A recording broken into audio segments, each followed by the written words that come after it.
Kini ang 8, 1, 9 DXUM News and Public Affairs. Sa Davao City, 819 DXUM. At oras alas 12:30.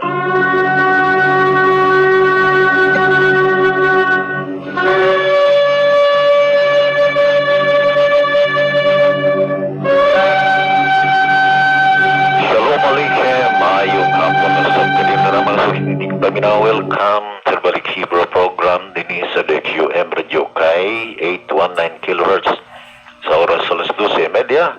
Ang padalauna sa hapon, Lunes ang sa adlang sa Badakris Mori Azaria, Gilbert Minjo sa Baspikas Lawak, Engineer Ronel Matres sa Roy Johnson Station Manager. Magatimbay ko ng tanan 0929-311-3484. Igsunan karong maabot nga September 22 sa gabi.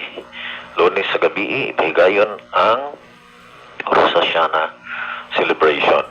Doon ay Rosh Hashanah. And kawalo mo sa Rosh Hashanah, New Year for the world. No? Bagong tuig para sa kalibutan. Kung baga, dili siya iyaha sa Israel lamang. O dili para siya sa tibuok kalibutan. Okay? Tungod kay anniversary kini, no, sa pag-create, no, sa tibuok kabuhatan o ingon nga si Adam mao ang katapusang i-create.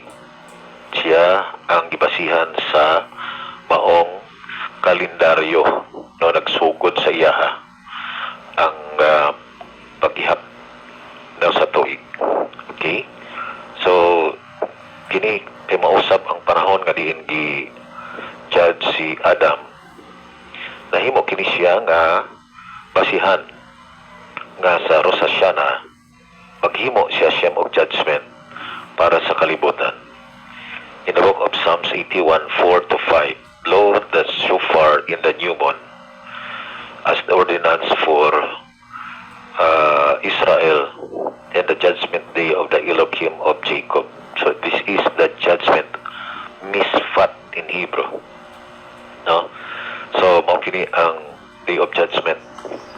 So tuod yan na doon kita ipahigayon nga silikot or asking for forgiveness session. That is 4 days before the Rosh Hashanah. So 19 siya sa butag sayo, alas 9. So Rosh Hashanah Lunes, and then we can find now it's Domingo, the third, and then the second is Saturday, and then the first is Friday. So Friday morning sa alas 5 kay pizza 19. Okay, daghang salamat. And ginaawag na ko ang nasa mga palibot nga mo-join sa celebration sa Rosh Hashanah. Noon kaya akong ginaawag bisan ang taga-Tagum no, nga mo appeal. Okay? Magsikog-isgod sa Tagum kay naamog ko dito, no, at Domingo kay nag-establish kita og community sa Tagum. Baruch Hashem, no, sa community nga na pundar na Bisrat Hashem og Baruch Hashem sa tanang mga tao nga nagapaluyo na sa mga buluhaton sa activity sa Torah. By the way, kaninyo nga nagapatalingog hinaot nga ang mga pulong nga magulas tong maghatod og kinabuhi kaninyo o maglaom, inspirasyon, kusog o gingon man elevation sa inyohang mga nishama, sa inyong soul from loneliness, depression. May Hashem preserve us, protect us. Now you will be elevated and experience simcha, experience His joy as we perform the mitzvah. Samtang kita magatuman sa iyang sugo. Okay. So, Baruch Hashem. Pag-igsunan, atong ikaisgutan, no, ang nishama, which is the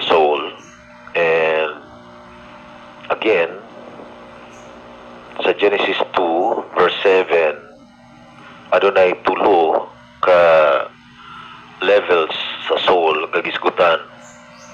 You can find Nishmat Chaim, and then you will find also Nefesh Chaya. Nishmat Chaim, that is Nishama, and then Nefesh, then Chaya, Chay. So the three levels are mentioned in Genesis 2:7 based on the Hebrew. The Nishama, the Nefesh, and the Chaya. And then in Ecclesiastes 12:7, the dust shall return to the earth, and then the spirit will go back to Hashem Elohim. So we can find the Ruach. While nami sa Bible discussion sa Bible school, nagsigin tayo miglatogi unsay kalahian sa kalag ug espiritu. Nya makita nato nga nag-interchange na siya, no, magpuli-puli siya ba. Sometimes tawagan siya kalag, sometimes tawagan siya espiritu.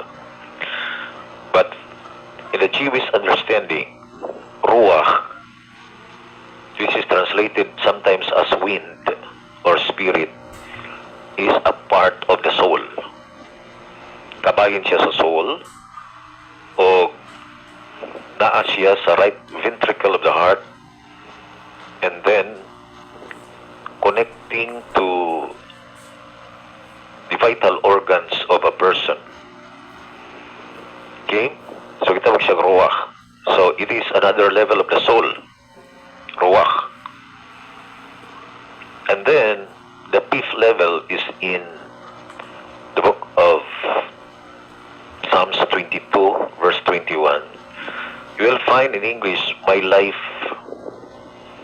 Now, my life. In Hebrew, in last statement, you will find now, Miyad Kilev Yakidati. So you'll find Yakidati is translated as my life or my soul. In Hebrew is Yahida. Okay, according to the Arizal, ang Yahida mao ang highest level of the soul because that is the unity between the soul and Hashem, and also the Chaya, because the Chaya is also in the level of the unity of the Creator Himself. Whereas ang tulo, ang Nefesh, Ruach, and Nishama, mao kini ang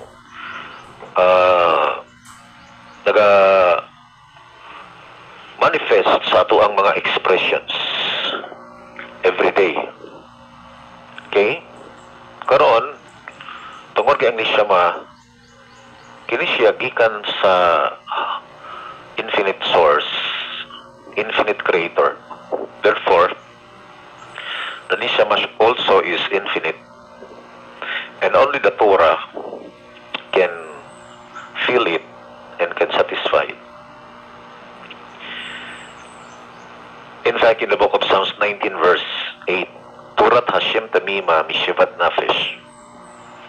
The Torah of Hashem is perfect, restoring the soul. Okay. Let me say it again. As I'm talking to you, I am not talking to your body. I am talking to your soul. I'm talking to your nishama. Ano man tungod kay it was the nishama that made you hear my voice. Ang nishama mo ay nakapa-open sa imuhang igdulungog. And it's the nishama who opened your mouth. Mahinungdan mga kigsunan na kung matulog ang tao, istorehon nimo, di mo tubag kay di siya kadungog. So, di siya katubag, di po siya magkadungog because the nishama departed from him. that made him still breathing. May nagkatod kaniya nga sige siya ginawa. And kung mabalik ang nishama, ikan sa itaas, makamata ang tao.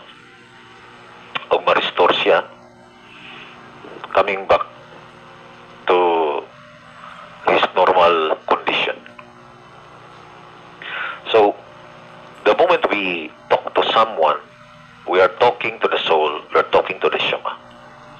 And since through the neshama, we can absorb message. Kita makadawat og mga mensahe.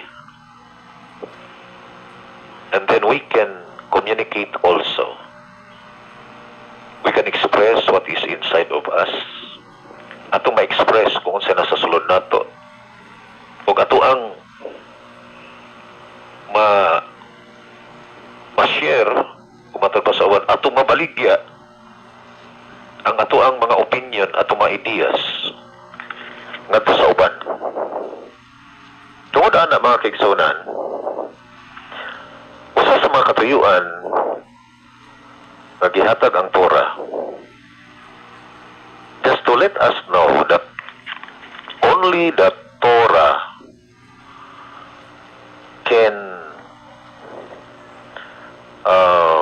make a person live according to the design of the Creator. As mentioned in the book of Leviticus 18, verse 5. In Leviticus chapter 18, verse 5, kini ang ato ang mabasa. Versikulo 5. It says, Osmartem it kokotai ve'et nisfatai asher yaase otam ha'adam v'chai vahim ani Hashem. You'll find the term ha'adam v'chai vahim. You shall keep my ordinances, guard my ordinances or statutes, and my judgments misfat, by the pursuit of which human beings shall live. Asher yaase otam ha'adam v'chai. Now, when Adam does the ordinances of Hashem, he shall live. So, true living is to live according to the Torah. Ang tinuod nga pagpuyo, pagkinabuhi, tinuod nga existence, mao ang pagkinabuhi sumala sa Torah. Karon mga kigsunan, ang problema sa Christian world, nagasigig kot og mga bersikulo, wala sila gaisip nga kini siya gikan sa Torah ug dili kini New Testament. Okay, I'll give an example. In the book of Deuteronomy chapter 6, verse 4, we can find now the daily recitation of the Jewish people, which is called Shema. In verse 4, Shema Yisrael Hashem Eloheinu Hashem Echad. And then in verse 5, listen, O Israel, Hashem our Elohim, Hashem is one. So we can find that this is quoted in Matthew 22 and also in Mark. Mark chapter 10. Okay? Here, Israel, Hashem our Elohim is one. And then most people don't know Deuteronomy 6. Especially the next verse, Ve'ahavta it Hashem Elohecha v'kol v'evka v'kol nafshika v'kol mi'odeka. And you shall love Hashem your Elohim with all your heart and with all your soul and with all your mind. Ang New Testament being on, only ang greatest commandment, you shall love the Lord your God Yang problema kay kanang Lord nahimong generic, whereas in Torah, Deuteronomy 6 verse 5, V'ahavta it Hashem Elohecha, it was the name of the Creator. Karon kay pagingog, thou shalt love the Lord your God. Ang mentality sa mga Christians, si Jesus kay Lord man siya. So siya ang i-love. But then, the original source of the text, Ve'ahavta et Hashem Elohecha. Si Hashem ang higugmaon. It's not Jesus. No, but Hashem. So that is one of the problems of the New Testament. Nanuman tungod kay ang application na tinuod wala na kay Hashem, tuwa na kay Jesus, which is not true, which is fake, and which is false. Another thing, tungod kay giparisan man ni siya usa, no? Labi na kay gipangutana siya, which is the greatest commandment. Unsa bay pinakadako nga sugo? Now, unsa iyang gitubag sa pinakadako nga sugo? Love the Lord with all your heart and with all your soul. Yung si sunod, and love your neighbor as yourself. Kanya mo ni ang sugo daw sa New Testament. Pagkaigson, sorry to tell, it is not New Testament. Ang unang portion, V'ahavta et Hashem Elohecha, that is Deuteronomy 6:5, that is Hashem. It is not New Testament. And then love your neighbor as yourself. Again, it is not New Testament because it is in the Torah, found in Leviticus 19 verse 18. In Leviticus 19:18 it says, Lo tikom velo titor et v'nei amecha v'ahavta l'recha kamocha ani Hashem. You shall not take vengeance or bear a grudge against members of your people, and love your neighbor as yourself. I am Hashem. So,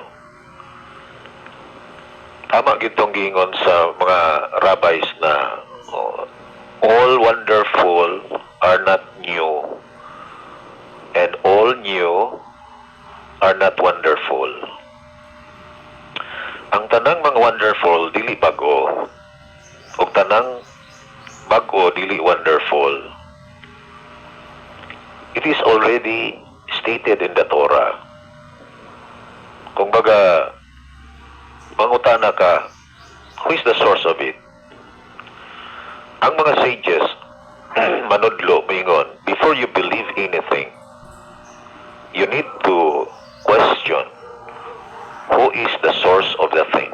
Who is the source of that? Where can you find it? Asa ninyo na makita? Okay? Sama ba sa itawag golden rule na do unto others what you want others do unto you? Himuha sa uban, sa imong isig katao, ang gusto nimong himuon sa imong isig katao kanimo. And we are thinking as si Jesus nagsulti ana. I'll give you a proof na dili si Jesus. In the book of Obadiah 1 verse 15, Obadiah said, Tell the nations, what they have done to others, it shall be done unto them. And then, si Hillel, nga 100 years nag-exist na wala pa si Jesus. Giduol siya og this is in the Talmud.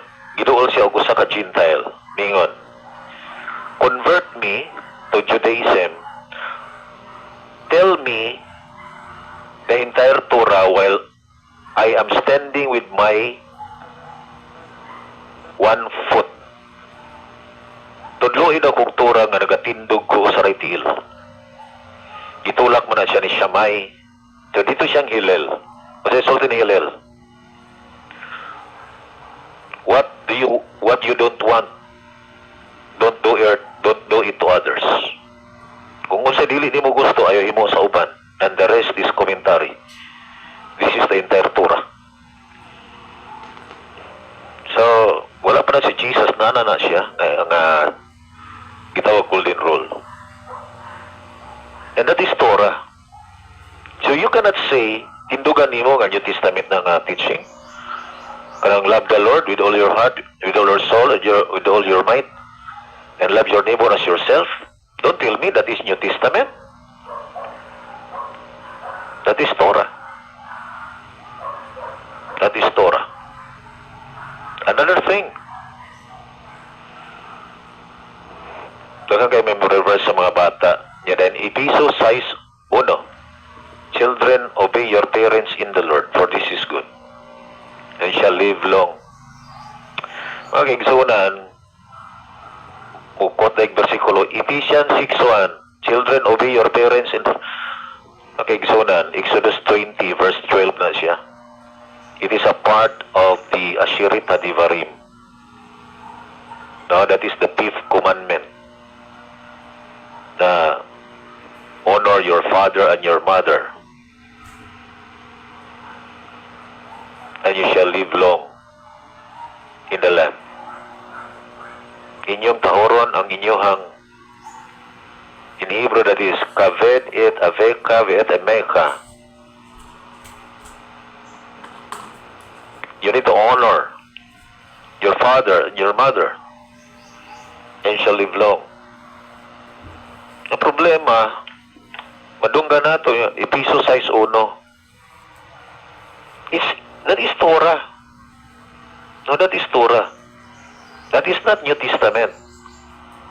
To honor father and mother is in the Torah.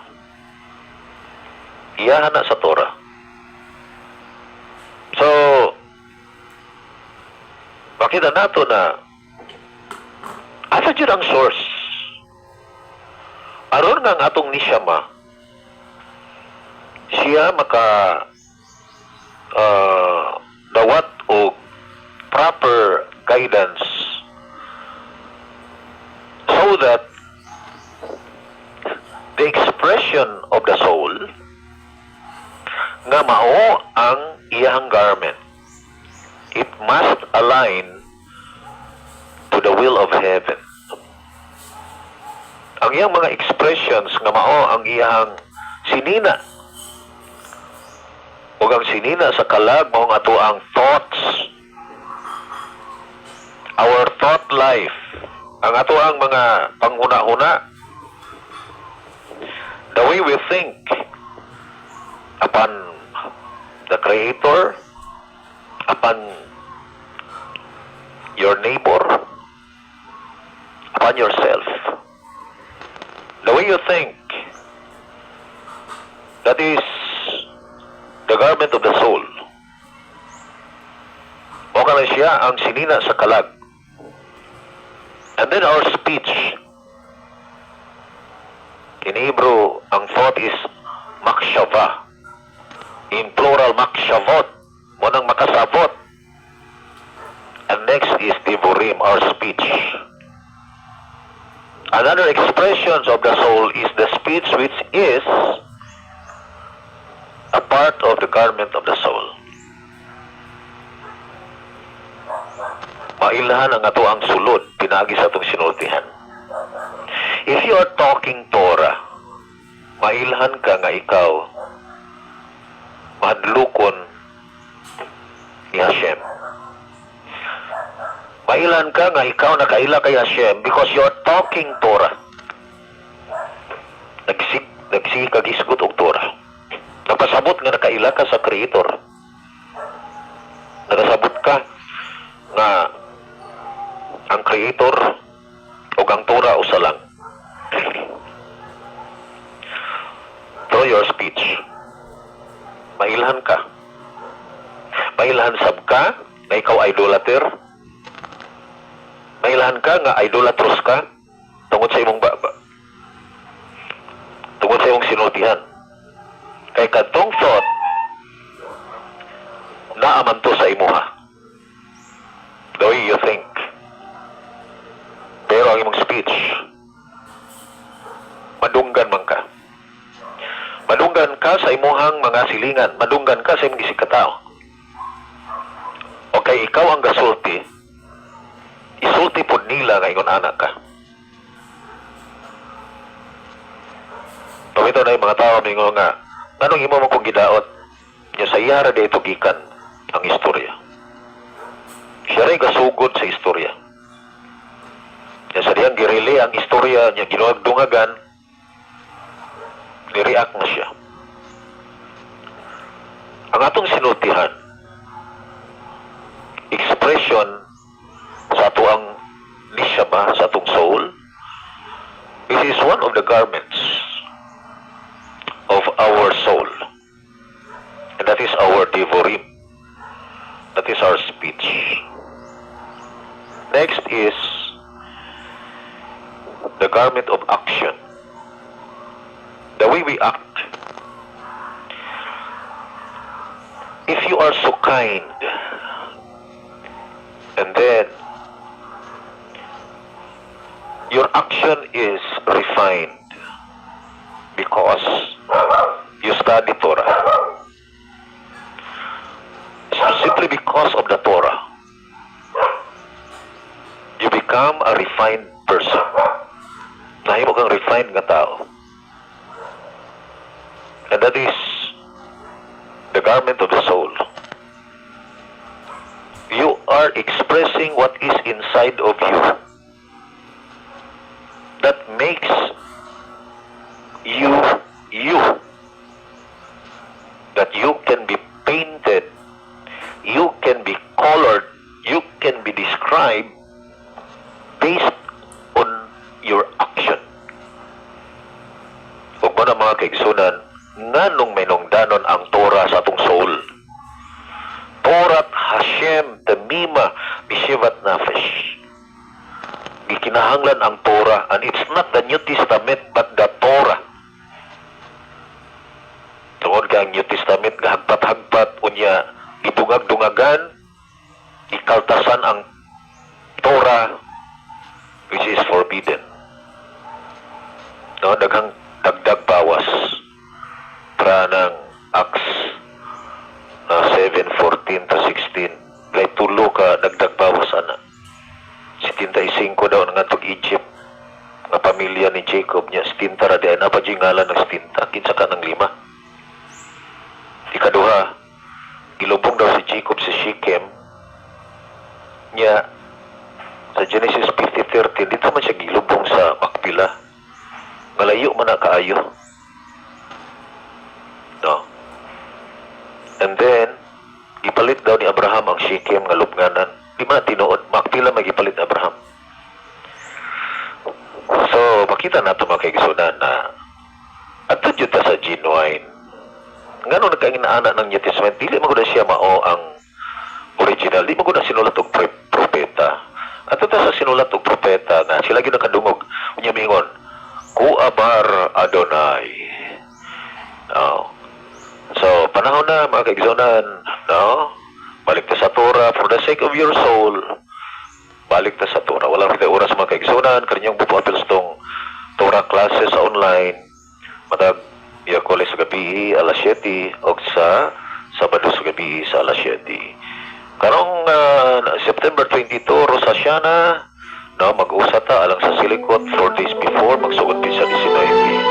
Sa ngalan sa tuwang partners, Mikas Lawang Engineer, Ronel Mandresa, Roy Joseph Station Manager, Kinisi Mori, Ansaria Gilbert, Pinyon sa mga ikitan. Shalom Aleichem, Litrot. על אבותינו. Ninja K-Pop Syrup.